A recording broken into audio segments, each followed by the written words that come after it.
Hello everyone, welcome back to the TJOmega channel for day 1305 of our daily content grind. Today we're going to be taking a look back at an underappreciated section of Transformers, being the Micromasters. More specifically, I want to focus in on the modern attempts to get Micromasters to return, because a lot of people do have fond memories of the Micromaster toy line, because that was the craze in the early 90s, was the micro toy, whether it was a Polly Pocket or a Mighty Max or the Micro Machines that the Micromasters were trying to ape. All of those played some factor in the popularity of the micro toy, and it does mean that a lot of kids grew up with those. Dozens of Micromasters. But their modern representation has been really slim. So we do occasionally get a full-size Transformer that was based on an old Micromaster character. Hello, Big Daddy. However, don't take that out of context. However, the main attempt that most people remember is what happened in Siege with the Micromasters that they released. And honestly, this felt very, I don't know, like haphazard, very lacking. I think we can all agree that, like, out of Siege, I think the part that failed the most was the Micromasters. I mean, and not, I was gonna say not for lack of trying, but like no, like I'm not sure. There's a little bit of low effort going in here, because a lot of the Micromasters had compromised molds. A lot of them were reused from each other when they really shouldn't have been. So a lot of them didn't have the right detail, and then obviously they tried to work in combination weapon modes that never looked good, and it just felt like a waste of engineering. They always just looked really silly and didn't work. So it was a very lackluster attempt. Let's go over this. So for starters, I think the big problem with the Siege version was that they were limiting them to a 2-pack. I know it would have been more expensive, but really, a Micromaster set needs 4. One of the most fun things about getting a pack of Micromasters back in the day was opening up this package and getting a bunch of little Transformers all at the same time. The same way you'd have fun with like bots, like it was fun to get a whole bunch in a single packaging.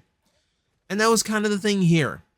If with a modern line of Micromasters, I would most likely consider doing a 2-pack set, for like a smaller team or just like a small thing. But really, like, whatever the pricing you would have to put it at, you need a pack of 4. The only change I might make might be to make it versus packs. That does split the teams a little bit, but I do find it more interesting to get Autobots and Decepticons at the same time than I do just getting like a pack of 4 Autobots. You could go either way with it, either the full team of 4 or 2v2. And maybe there's room for both, depending on what you're really doing with them, or depending on what teams that you want to introduce. Point being, yeah, you can't just make it 2. 2 was just dull, especially when both of them felt the same, like the benefit here of like, look at these 3 here. They all kind of do their own thing, like there is something to be said about how simple Micromaster engineering was, but all of them tend to try to do their own thing. There's actually some unique ones in there. Siege just kind of stuck with the same old design and as many that could fit into the same transformation scheme as possible, which made them feel very samey, and that was a huge flaw to them as well. I think this would force them to be a little bit more diverse with how these are engineered. Also, like, there's part of me that says, like, if you're just going to do, like, random Micromasters, like, not necessarily release whole teams, but maybe just, like, do modern Micromasters, brand new, modern vehicles, more variety, etc. I might go the bot route and hide one of them and work in, like, a little bit of Shopkins mystery surprise to it. Now, I wouldn't do it the way that bots did, where it really was random which one was inside. This would mostly be for kids who don't know any better. They open up their packaging and find out, oh my god, I got a gold one or something like that. Every package is going to come with a gold one. Or at the very least, like, if I buy this 3-pack with 1 mystery, that 4th mystery one's going to be the same every time I see that 3-pack. I wouldn't want to do like a collectible, like trade with your friends type toy line. I would just make one a surprise for kids, and I just make sure that one was like the flashy one or the different one of the team, so it still felt special, even though we know it's not. The other part of the failure of getting Micromasters back into modern toy lines was the modulators. These suffered a few problems. Now, for starters, they do work for the Iser gimmicks. They do work for like the part forming gimmicks of the time, and they're ambitious, certainly, because they're trying to do everything that the original Micromaster base could do, but they're also trying to work in a robot mode. And to Hasbro and Takara's credit, they made a couple of really good ones. That's all they did. There was one Autobot, one Decepticon, and you're done. And then like a repaint of each one. And that's just not enough. The play pattern requires a whole bunch, like a whole bunch in with each other. And also like size. I think the one universal to this that we all agree on is these things were just way, way too small. Once you got them in their base mode, the best you could get out of them is maybe like the runway that you see here. And that's good for your jets, but who else are you going to use that for?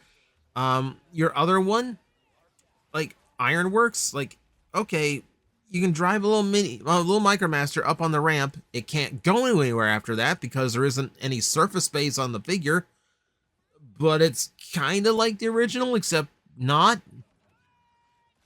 You remember the original fun of these Micromaster bases was the fact that you could interconnect them and make entire, like little micro cities.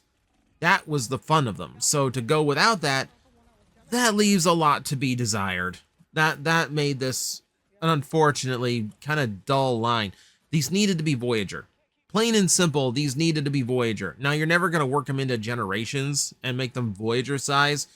At this point, this would have to be like a kid-oriented series, at which point you might end up making your Micromasters based on G1 bots, like the main cast bots, which itself would be interesting. I'd actually be curious if kids would take to that if you work it in the right way. Also, they didn't go far enough. Like here's Ground Shaker. Like you could have just made like a super cool robot that just happened to have a base mode. You could have basically treated a lot of these designs, if the modulator continued, you could have treated some of these designs the same way you treat Titans, where they're large, where like they have a base mode, but they have their own independent robot mode as well. This would take a lot of engineering, and I wouldn't expect the bases to be exactly the way they originally were. However, I would not have minded. There are some designs that I really, really would have liked from Micromasters to be done in that style. I had this, the anti-air base? I can't remember the exact name of it. I had this as a kid. I had a lot of fun with this set. It's one of those G1 toys I would love to reclaim at some point. But if this is just like a rudimentary, if this had like some kind of like more rudimentary base mode, so it could also turn into a big robot tank, I would love that. This would make me so happy if they had actually gone that route. I don't even need the Micromasters. I don't even need those. I miss this tank. I love this tank. Where are all the repaints that I need? Where are all the... I'm looking at it now. Like, doesn't it kind of scream like Demolishor repaint if we ever got an Armada Demolishor? Be the weirdest thing, but I would buy it. I would buy it in a heartbeat. But yeah, like I think they could have gone a lot farther with the modulator gimmick. Like there's absolutely a lot that were still left on the table that would have been really fun to mess with if they had actually like really dedicated themselves to that play pattern. The other gimmick that I think was a really big missed opportunity were the, I can't remember what these were called, but like they had Micromasters with trailers, and the trailers always formed some kind of attack base, some kind of weapon emplacement. And that's fine. It gives you a little bit more of like action figure vibes of what you're doing with them, gives you a little bit of play pattern without having to go like full expensive playset. But man, there are opportunities here. There are opportunities here. What if this was a deluxe? Like, what if this was a deluxe and the Micromaster was fully functioning, but you could do something else with it? Like, oh, I don't know, combine it with the trailer. So what you're looking at here is a drive head toy. And the idea behind drive head is that you have this, big vehicle, sometimes as a, something that a smaller vehicle tows, and then the smaller vehicle slots into the chest and forms the head of the giant robot it turns into. Now, I'm not saying you need to do that necessarily. The car could go in different spots on the robot's torso and be in different configurations depending on what works for that toy. And it doesn't mean the Micromaster has to be a tiny little transformer and also fit a head of a larger one inside it.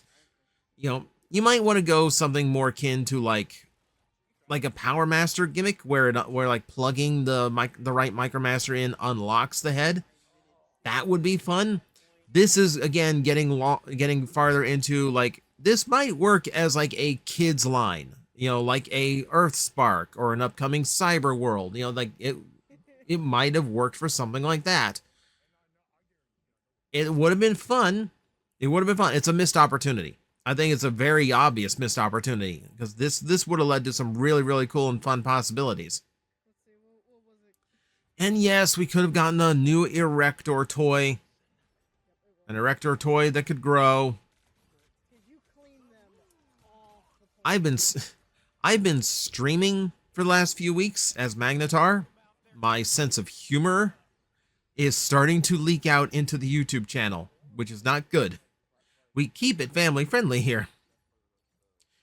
Another gimmick from the Micromasters that I really wish they'd attempted again was the combiner ones. We got one. We got the Decepticon version of that one at the top in this shot, as a matter of fact. And it's one of the better ones, because they didn't expect it to be some, like, really dumb, like, gun mode. They made it into, like, a over-shoulder missile launcher thing, like a bazooka almost. And okay, that's fine, because that was just a handle that popped out. I'm not even worried about the extra part count that created, because it's next to nothing. But this is a fun little gimmick, and I know that Hasbro still is aware of how fun this gimmick is because they just made Swapticons. This is the gimmick, right? You put the two halves together, you make stupid, weird-looking vehicles. That's the whole point of it. That's supposed to be the fun. And a Swapticon can be fun in a super goofy, silly, like I need something weird to play with on my desk kind of way. But they're not the best at it. See, the Micromaster combiners, those style of combiners anyway, those were aping a completely different toy line that was actually also pretty fun. Who remembers the Connectables? Connectables were, they weren't Micromasters, they were more along the lines of like competing with Hot Wheels or something, but the idea behind them was that all the vehicles were either 2 or 3 pieces, and you could pull them apart and recombine them. So like if you wanted to buy 6 of that stretch limo there in the bottom left, you could have made a super stretch limo by just endlessly combining the midsections together. Do you want a jet with a helicopter propeller? You could make that. Do you want that little Volkswagen Beetle to have like a big drag racer engine on the back? You could do that. That was the fun. That's the goofiness of Connectables, and that's something that they really could have played with as well if you had a third piece. Okay, so you're left with very few vehicles, trains, fire trucks, the odd like school bus or something that you could do 3 that are vehicles long enough for 3 pieces. But it would open up a lot of potential fun, and it does make the gimmick even dumber, which is going to make it fun as well. But we talked about one combiner, we have to talk about the other combiner, because these only came out in Japan, but it is part of the Micromaster play pattern, and during Universe we got to experience these in the US thanks to KB Toys.